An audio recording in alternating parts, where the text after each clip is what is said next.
ಬ್ರೇಕ್ನ ನಂತರ ಟಾರ್ಗೆಟ್ಗೆ ಮತ್ತೊಮ್ಮೆ ಸ್ವಾಗತ. ನಡಹಳ್ಳಿ ಅವರೇ, ಒಂದು ಕುಟುಂಬ ಇದೆ ಅಂದ್ಕೊಳ್ಳಿ, ಇಬ್ಬರು ಅಣ್ಣ ತಮ್ಮ ಇರ್ತಾರೆ. ಹೆಂಗಿರ್ತಪ್ಪ ಅಂದರೆ ತಲೆಯಲ್ಲಿ ಇಬ್ಬರು ಎರಡು ಡಿವೈಡ್ ಆಗಿಬಿಟ್ರೆ ಮನೆ ಇಂಪ್ರೂವ್ ಆಗ್ತೀವಿ, ಆ ರೀತಿ ಇದೆ ನೀವು ಆಡ್ತಿರೋ ಮಾತು. ಒಡೆದ ಕೂಡಲೇ ಉತ್ತರ ಕರ್ನಾಟಕ ಬೇರೆ ಆದ ಕೂಡಲೇ ಇಬ್ಬಾಗ ಆದ ಕೂಡಲೇ ಅದು ಹೆಂಗೆ ಅಭಿವೃದ್ಧಿ ಆಗುತ್ತೆ? ನನ್ನ ಉದ್ದೇಶ ಮನೆ ಒಡೆಯೋ ಅಲ್ಲ, ನೀವು ಅದೇ ಮಾಡ್ತಿರೋದು. ನಡಹಳ್ಳಿ ಮನೆ ಒಡೆಯೋ ಮಾತಾಡ್ತಾ ಇದ್ದೀರಿ. ತಮ್ಮನ್ನು ಸಮಾನವಾಗಿ ನೋಡ್ಕೊಳ್ಳೋದ್ರೆ ತಮ್ಮ ಏನ್ ಮಾಡ್ಬೇಕು?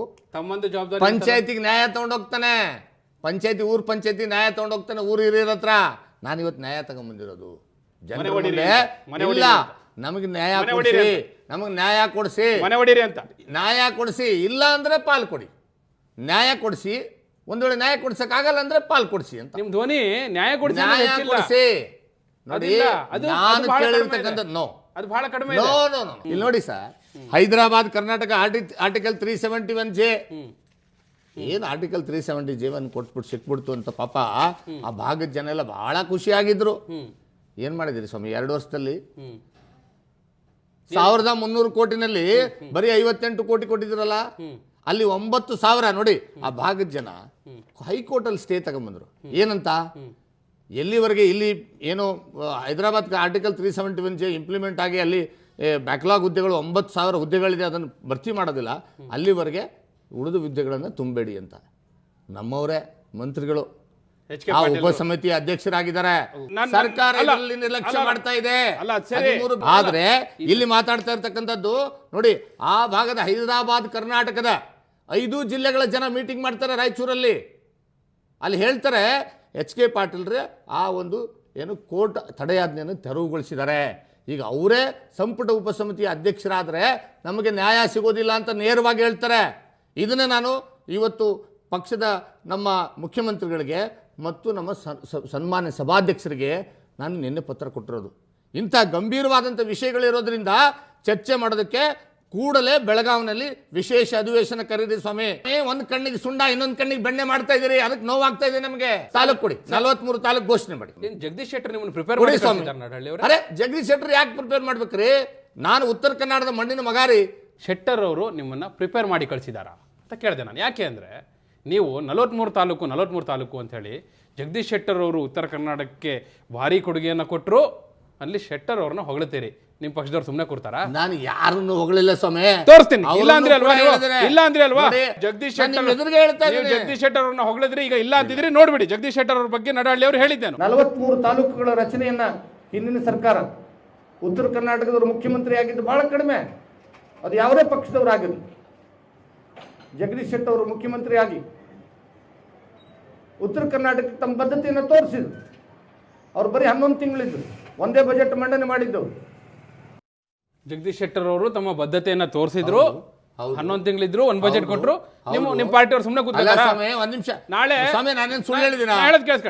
ನಾ ಕೇಳ್ತೇನೆ ನಿಮ್ಗೆ. ನೀವು ಜಗದೀಶ್ ಶೆಟ್ಟರ್ ಅವರು ಇಲ್ಲ ನಾ ಹೊಗಳಿಲ್ಲ ಅಂತ ಹೇಳಿದ್ರಿ, ನಿಮ್ಮ ಎದುರುಗಡೆ ತೋರಿಸ್ತೇನೆ. ಈಗ ಜಗದೀಶ್ ಶೆಟ್ಟರ್ ಅವರು ಮುಖ್ಯಮಂತ್ರಿ ಆಗಿ ಒಂದು ಬಜೆಟ್ ಕೊಟ್ಟರು, ಅಂದ್ರೆ ನಿಮ್ಮದೇ ಸಮುದಾಯಕ್ಕೆ ಸೇರಿದಂತ ಶೆಟ್ಟರ್ ಅವ್ರನ್ನ ನೀವು ಹೊಗಳ್ತೀರಿ ಅಂದ್ರೆ ನೋಡಿ, ಒಂದ್ ನಿಮಿಷ, ನಾಳೆ ನಿಮ್ಮ ಪಕ್ಷದವರು ಉಚ್ಚಾಟನೆ ಮಾಡ್ತಾರೆ. ಜಗದೀಶ್ ಶೆಟ್ಟರ್ ಅವರು 11 ತಿಂಗಳಿದ್ರು, ಅವ್ರು ಯಾವುದೇ ಪಕ್ಷದವರಾಗಿರ್ಲಿ, ಒಂದೇ ಒಂದು ಬಜೆಟ್ ಮಂಡನೆ ಮಾಡಿದ್ರು. ಆ ಬಜೆಟ್ ಅಲ್ಲಿ 43 ತಾಲೂಕುಗಳನ್ನು ಘೋಷಣೆ ಮಾಡಿದ್ರು. ಪ್ರತಿ ತಾಲೂಕಿಗೆ 1 ರಿಂದ 2 ಕೋಟಿ ರೂಪಾಯಿ ಅಲಾಟ್ ಮಾಡಿದ್ರು, ಫೈನಾನ್ಸ್ ಅಲಾಟ್ಮೆಂಟ್ ಮಾಡಿ ಹೋದ್ರು. ಅವ್ರು ಇದ್ದದ್ದು ಬರೀ 11 ತಿಂಗಳು. ಇದು ಸತ್ಯನೋ ಸುಳ್ಳು? ಒಂದ್ ನಿಮಿಷ ಕೇಳ್ರಿ, ಎರಡನೇ ತಾವು ಕೇಳಿದ್ರಿ. ಒಂದ್ ನಿಮಿಷ, ಕಾಂಗ್ರೆಸ್ 2018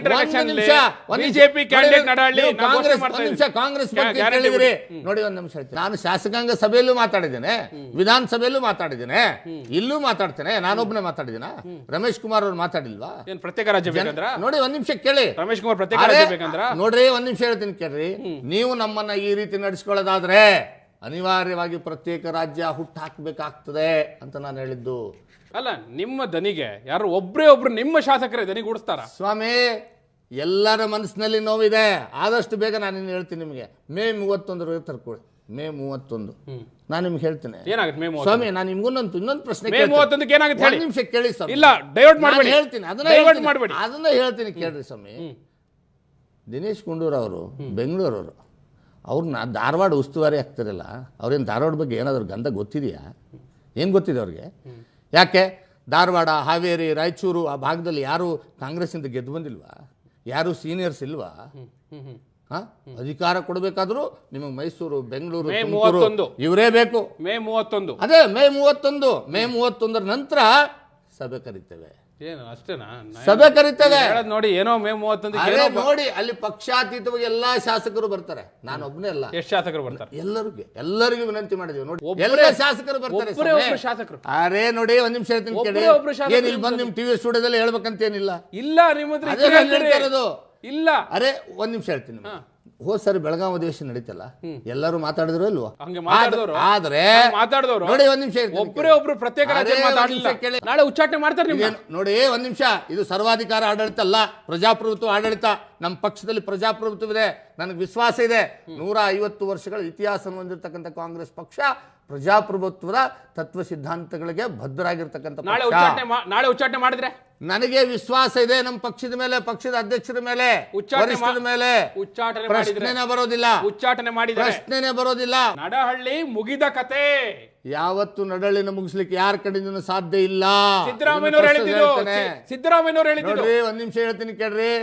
ಇವತ್ತಿನಿಂದ ನೋಡ್ರಿ 3 ದಿವಸದಿಂದ ನಾನು ಬರೀ ಹೇಳಿದ್ರು ಕೇಳಿ, ಮುಗಿದ ಕತೆ ನಡಹಳ್ಳಿ. ಕೇಳಿ, ಒಂದ್ ನಿಮಿಷ ಕೇಳಿ. ನಾನು ಬರೀ ಅಮಾನತ್ತು ಮಾಡಿದ ಸುದ್ದಿ ಕೇಳಿ. ಎಲ್ಲಾ ಜಿಲ್ಲೆಗಳಲ್ಲಿ ಸ್ವಯಂ ಪ್ರೇರಣೆಯಿಂದ ಜನ ಹೋರಾಟ ಮಾಡ್ತಾ ಇದ್ದಾರೆ. ನಡಹಳ್ಳಿ ಮುಗಿದ ಕತೆ ಅಂದ್ರು ಸಿದ್ದರಾಮಯ್ಯ. ನೋಡಿ, ಒಂದ್ ನಿಮಿಷ. ನಾನು ಬೇಕಾದ್ರೆ ರಾಜಕೀಯ ಭವಿಷ್ಯ ಮುಗಿಸಿ ಪರವಾಗಿಲ್ಲ, ಆದ್ರೆ ನಮ್ಮ ಜನರ ಭವಿಷ್ಯ ಮುಗಿಸ್ತಕ್ಕಂಥ ಕೆಲಸ ಮಾಡಬೇಡಿ. ನಾನು ಪರವಾಗಿಲ್ಲ, ನಾನು ನೀವೇನೇ ಶಿಕ್ಷೆ ಕೊಡ್ತೀನಿ, ನಾ ರೆಡಿ ಇದ್ದೀನಿ. ಆದರೆ ನಮ್ಮ ಜನರ ಭವಿಷ್ಯ ಕಟ್ಟೋದಕ್ಕೆ ಬೇಕಾಗಿರತಕ್ಕಂಥ ಯೋಜನೆಗಳು ತೊಗೊಂಬನ್ನಿ ಅಂಥೇಳಿ ನಿಮ್ಮ ಮುಖಾಂತರ ರಾಜ್ಯದ ಮುಖ್ಯಮಂತ್ರಿಗಳಿಗೆ ಕೈ ಮುಗಿದು ನಾನು ಕೇಳ್ಕೊಳ್ತೀನಿ. ಯಾಕೆಂದರೆ ನಮ್ಮ ಜನರು ನೋನಲ್ಲಿದ್ದಾರೆ ಸ್ವಾಮಿ. ಅವ್ರಿಗೆ ಕುಡಿಯೋದಕ್ಕೂ ನೀರಿಲ್ಲ. 60 ವರ್ಷದಿಂದ ಪಾಪ ಕಾಯ್ತಾ ಇದ್ದಾರೆ. ಇವತ್ತು ತಮ್ಮ ಮೇಲೆ ವಿಶ್ವಾಸ ಇಟ್ಕೊಂಡು 58 ಜನ ಶಾಸಕರನ್ನೆಲ್ಲ ಆಯ್ಕೆ ಮಾಡಿ ಕಳಿಸಿದ್ದಾರೆ, ಮುಖ್ಯಮಂತ್ರಿಗಳಾಗ್ತಾರೆ ಅಂಥೇಳಿ.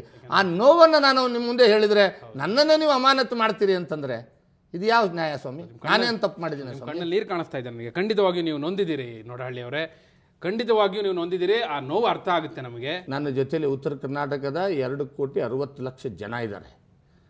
ನಾನು ಜನರ ಹೋರಾಟವನ್ನು ಮುಂದೆ ಜನಾಂದೋಲನವಾಗಿ ಪರಿವರ್ತನೆ ಆಗೇ ಆಗ್ತದೆ. ಇದು ಈ ಅನ್ಯಾಯಗಳು ಯಾವತ್ತೂ ಆಗಿರಲ್ಲ. ಈ ರೀತಿ ಧ್ವನಿ ಎತ್ತಿದವ್ರನ್ನ ಅಮಾನತು ಮಾಡಿದಂಥ ಇತಿಹಾಸ ಇವತ್ತು ಮೊದಲನೇದಿದು. ಕಾಂಗ್ರೆಸ್ ಪಕ್ಷ ಯಾವತ್ತೂ ಕೂಡ ಆ ಕೆಲಸ ಮಾಡಿಲ್ಲ. ಆದರೆ ಫಸ್ಟ್ ಟೈಮ್ ಒಬ್ಬ MLA ಇಲ್ಲಿ ಅಲ್ಲಿರ್ತಕ್ಕಂಥ ಸಮಸ್ಯೆಗಳನ್ನು ಎತ್ತಿದ ತಕ್ಷಣ ಅವನನ್ನು ನೋಟಿಸ್ ಮಾಡೋಕ್ಕಿಂತ ಮುಂಚಿತವಾಗಿ ನೀವು ಅಮಾನತು ಮಾಡ್ತೀರಿ ಅಂದರೆ ಇದು ಸರ್ವಾಧಿಕಾರನ? ಇದು ಪ್ರಜಾಪ್ರಭುತ್ವ ಪ್ರಯತ್ನ ನಡೆದಿದೆ ಅನ್ನುವಂಥ ಮಾತುಗಳು. ನೋಡಿ ಸ್ವಾಮಿ, ನಾನು ಒಂದು ಮಾತು ಹೇಳ್ತೇನೆ. ನನಗೆ ಅವರು ಏನೇ ಶಿಕ್ಷೆ ಕೊಡಲಿ ನಾನು ರೆಡಿ ಇದ್ದೇನೆ. ಯಾವುದೇ ಶಿಕ್ಷೆ ಕೊಟ್ಟರೆ ಅನುಭವಿಸೋಕೆ ರೆಡಿ ಇದ್ದೇನೆ.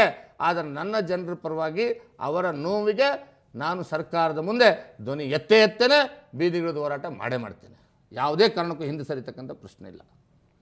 ಫೈನ್. ನಡಹಳ್ಳಿ ಅವರೇ, ಬಹುಶಃ ನೀವು ಕೂಡ ಹೇಳಿದ್ರಿ ಪ್ರತ್ಯೇಕ ಆಗಬೇಕು ಅನ್ನೋದು ನಮ್ಮ ಉದ್ದೇಶ ಖಂಡಿತ ಇಲ್ಲ. ಇದನ್ನು ನಾನು ನಿಮ್ಮ ಸ್ಟುಡಿಯೋದಲ್ಲಿ 10 ಸಾರಿ ನಾನು ಕೇಳೋಕ್ಕೆ ಆಸೆ ಪಡ್ತೇನೆ. ನಾನು ಪ್ರತ್ಯೇಕ ರಾಜ್ಯದ ಪರವಾಗಿಲ್ಲ, ಅಖಂಡ ಕರ್ನಾಟಕದ ಪರವಾಗಿದ್ದೇನೆ. ಆದರೆ ನೀವು ದಯಮಾಡಿ ಅಭಿವೃದ್ಧಿ ಮಾಡಿ. ನಿಮ್ಮ ಈ ಮಾತನ್ನೇ ನಾನು ಬಹುಶಃ ಆಲೂರು ವೆಂಕಟರಾಯರಿಂದ ಆರಂಭಿಸಿ ಯಾರೆಲ್ಲ ನೊಂದ ಮನಸ್ಸುಗಳಿದೆ ಅವರಿಗೆ ಕೇಳಿದಂಥ ಕ್ಷಮೆ ಅಂತ ನಾನು ಅದನ್ನ ಪರಿಗಣಿಸ್ತೇನೆ ನಡಹಳ್ಳಿ ಅವರೇ.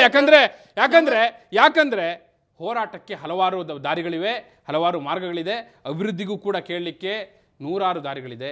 ರಾಜ್ಯ ಒಡೆಯುವ ಮಾತಲ್ಲ, ಅದು ಹಾಕೂಡ್ದು.